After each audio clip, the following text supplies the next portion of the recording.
then it's talking about the damage element would be you damage my reputation. Okay, reputation, let's bring in all of these allegations of rape, number one. And then also it exposes you to the defense of truth. That it's a true allegation, which is very difficult, Well, and everything can come in. we didn't answer the other question I wanted to ask you two attorneys is, because Hollywood is just such a funny animal. Did these women, when they came to Cosby, have a preconceived notion that they were going to receive something, and they did it? Let's take a caller, because these callers have been on this line for a They long have. time. Okay, all right, caller, you're on the air. Hello, good morning.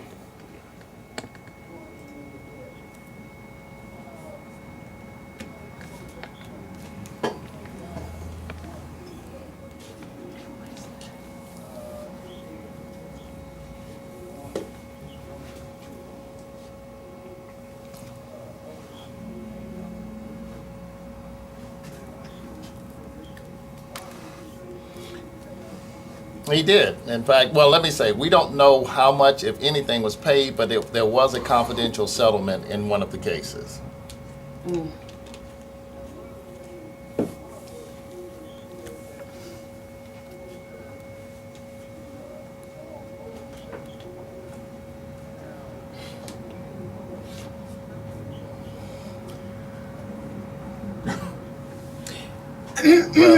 Well, hold on. Okay, I think that we have. Thank you so much for the question. good. The question is, okay, do you have you want to respond to that, Ms. Jenkins, or Big 50? Okay, now, can you repeat the question, please? Sure.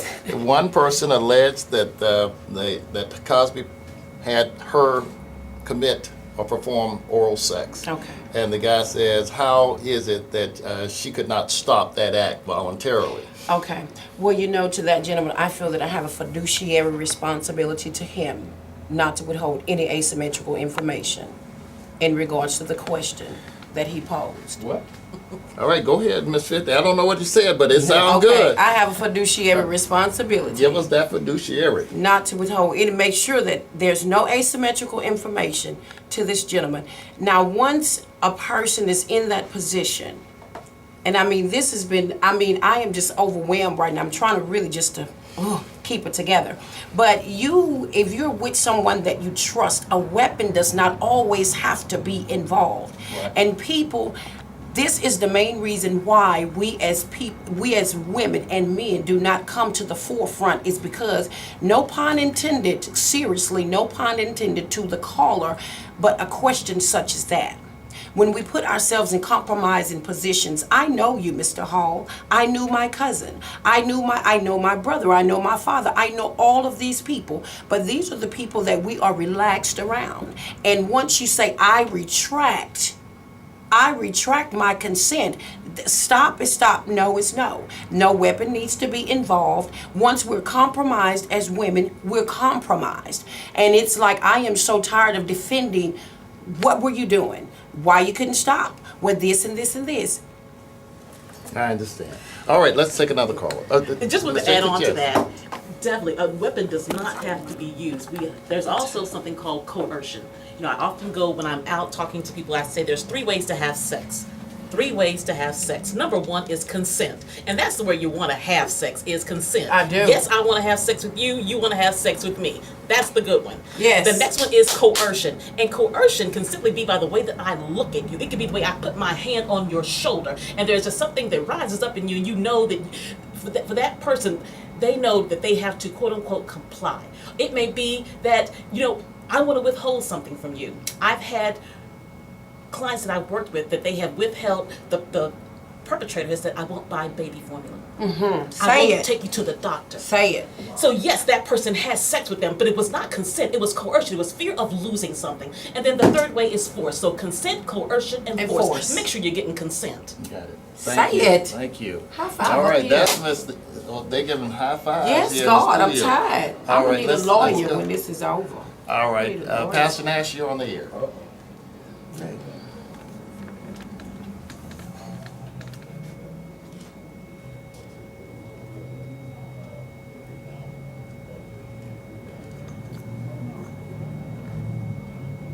I think that it would be wise not to if you're going to be participating in court, but you.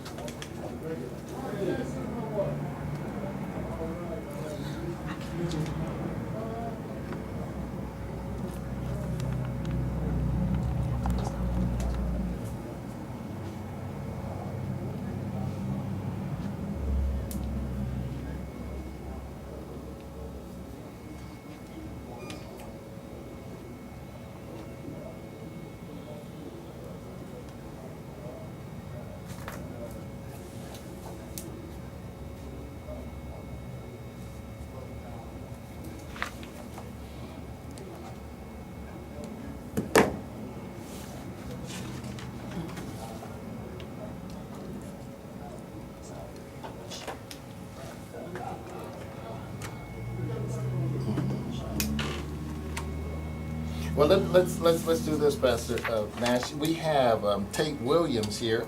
You might want to call his office. Tate Williams. What's your law firm, Tate? I work for Hilder and Associates. Hilder and Associates. That's what they do, criminal defense representation, and that's a very good firm. That's Hilder and Associates on Lovett Boulevard. What's your number? He can reach us at 713-234-1416. You need to speak into the microphone, Tate. I'm sorry, sir. 713-234-1416. Okay, good deal. We'll take one caller and one more caller, and then we have to go to a break. Ursula, you're on the air. Hello? Hi, you're on the air. I'm sorry, I probably called you the wrong name, but you're on the air. Oh, that's trouble.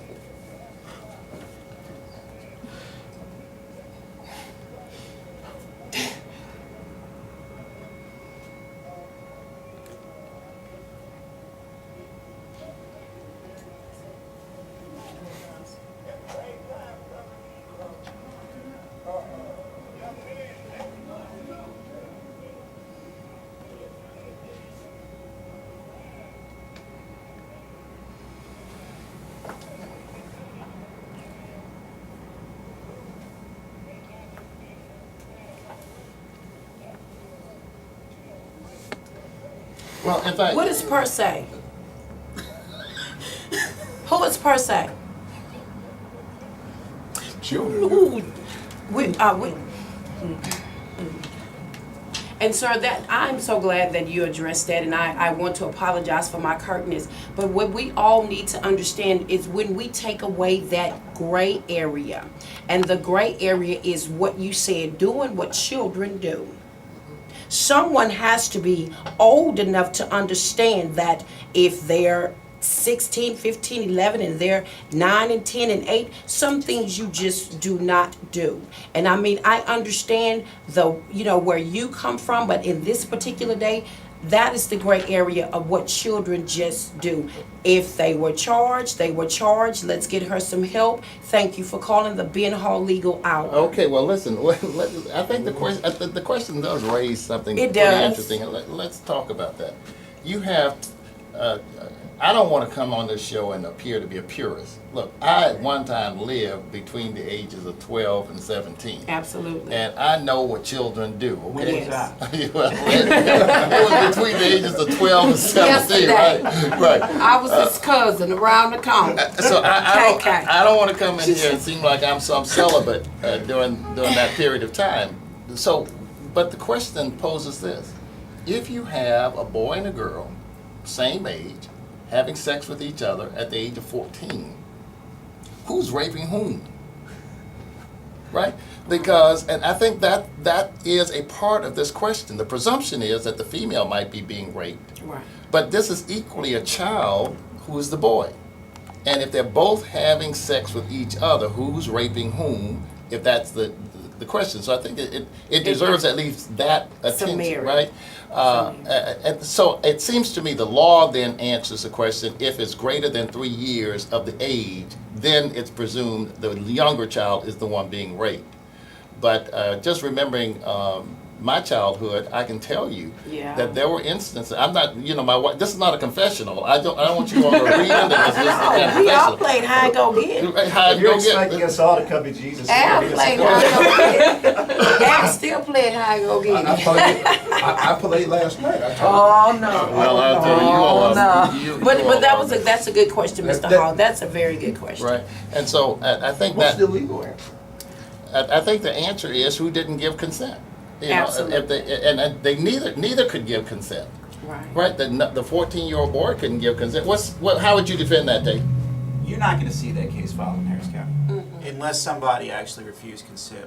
You don't see cases. First of all, that would be a juvenile case, and secondly, you just don't see those filed of two young people the same age engaging in sexual activity. It's when you get that disparity where one of them's under 14 and the other one's over 14, or one of them's 14 and the other one's 18. That's where you see that case But filed. I thought the question really was of interest there. It is. Because I have had a case where 3 boys were having sex with a female. Well, you see, that's different. Okay, no, wait. We were let- talking let- about one-on-one. Now yeah. you're talking about something Let me that give you the suggests no context. consent. 3 boys, all underage, all about 15, 16, with one young lady, and she was 14. 2 of the boys were virgins before this incident, and one was an actor. He had been sexually active before. And the question was, who was the provocateur? Who was the one who provoked the sexual encounter? And the jury found the girl did. Okay. In that instance, and awarded only $10,000 for what I claimed was a sexual assault. And so I've had a jury to decide that in that context, it's really the conduct of the actor as opposed to just the age or the gender of the actor. And I guess that has to be the case. Ms. Jenkins, what do you say about the situation like that where you have two or more children playing with each other sexually? Do what children do. I have Yeah. to rub her. Calm her down. Because we only have a limited amount of time on Yeah, I the know. show today, Yeah. I am taken aback by the statement, children doing what children do. And like you, Mr. Hall, I don't pretend to be some Puritan. I don't live in a bubble. Yes, I know that children play doctor, if you will. However, in the instance that we're talking about sexual assault, and in the case of an 11-year-old being sexually assaulted by multiple actors, that is not children doing what children do. That is a criminal act, clear and simple. And I think that when we find children who are acting out, definitely, I think as you grow into adolescence, you become very curious. However, at the heart of what we're talking about is about power and control. I think that At that's the end of the correct. day, that's the core issue. And, I hope that we get the opportunity before the show ends to talk about primary prevention of sexual violence, because what we really need to be talking about is a shift in mindset about relationships and sex. Well, take this opportunity to do that. Well, primary prevention, and that's something that is, that's where the majority of the funding is going, because what we realize is that we have spent a lot of time doing intervention after the assault has occurred. But how can we stop it from happening?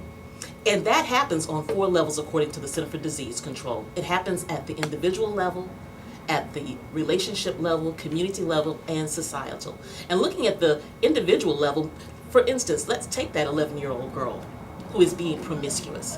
Could it be that she is a victim of child sexual abuse? And what we know is that many times when young children are sexually abused, that they tend to act out because they're simply acting out a behavior that they're seeing. Absolutely. We teach children We how to live what walk, we we teach learn. them how to talk, we teach them how to sing. Some people teach them how to have sex. So at the individual level, how do we prevent sexual violence? Well, we start teaching our children very simply about boundaries. We start talking to them about relationships. At the relationship level, we identify who are we hanging out with. Does this work? It works. I mean, It works. Does it work? It works. Because I have 2 boys, and they both have been taught this, and at least what they confess today is that they're both still virgins, and I applaud that. How But old I are had one is 24 and one is 17, and they have pledged their lives to be celibate until they find someone. In fact, my son's here in the studio, my 24-year-old, and he professes to still be a virgin, and I like that. But I'm telling you, I heard that same speech when I was young. I heard it. The speech. Yeah, you know, be celibate and so on. Right. Did right. So here we go. We're not talking. It's shaming. So let me. My grandparents. let's- That boundary didn't work That's for a me. key question, is who did you hear it from? Oh and wait, who now y'all validated getting it? too, y'all Yeah, getting. I've opened myself up to self-examination. Yeah, Again, yeah. I want to be Hear it real from your clear. friends. It's not about whether you're celibate or not celibate. It's about whether or The not you're value. entering into a sexual relationship with consent, or have you been coerced or forced. I agree. We're talking about people learning how to respect boundaries. We're talking about being mindful of having those little sidebar conversations that if we're in mixed company and I'm saying, ooh, girl, he sure is fine. Wonder what he packing. That's a form of sexual violence. And we don't think about those things being sexual violence. I'm gonna stop. Because you have to test, because what happens is that we test the waters No, in we don't. society. We test the waters. All Even right, lawyer well, said, if I can hey, get away Al, with it. Al, I need you to help me out here. Al, Hey, break it up, Al, break it up. She done killed We my whole gotta vibe. go, guys. We gotta go. That's 50's act is gone. that's She has no more comedy act. all right. That's the end of the Ben Hall Legal Hour. We'll see you next week. Oh my God. Oh, this is I don't even know.